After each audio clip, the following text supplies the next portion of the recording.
My mom got into drugs, and she ended up getting hooked up with an individual that was very counterproductive to the situation. There was certain key things that started happening. I could hear in her voice that she started having delusions and she started having hallucinations. Overnight, it just exploded, and she went from being my mom to being somebody completely different.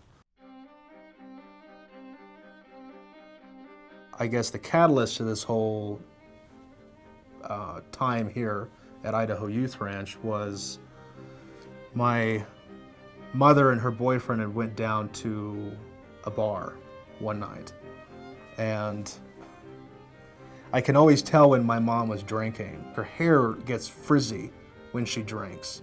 So she walked through the front door, and immediately I knew that she had been drinking, which means that my mom's boyfriend had been drinking. He came in and took my head and put it through 2 sheets of drywall.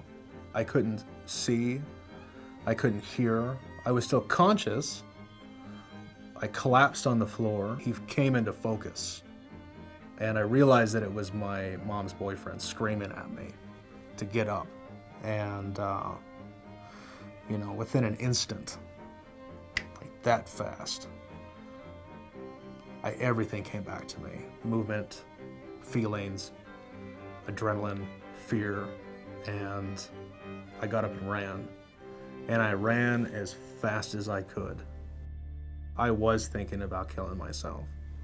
I was seriously, I was right there. So I ended up calling a local hospital to get treatment. And I think I was 14. The treatment that I got there was horrific. But when I went to go get released, health and welfare got involved. They were like, okay, well, let's try to get you back to your mom. Your mom's in jail next door. She said, your dad says that he doesn't have a son. So I had no choice but to get put into Child Protective Services. And my caseworker, Susie Vincent, a beautiful lady, she gave me a choice, which was a beautiful choice at the time. Do you want to go into foster care, or do you want to go into a shelter home situation?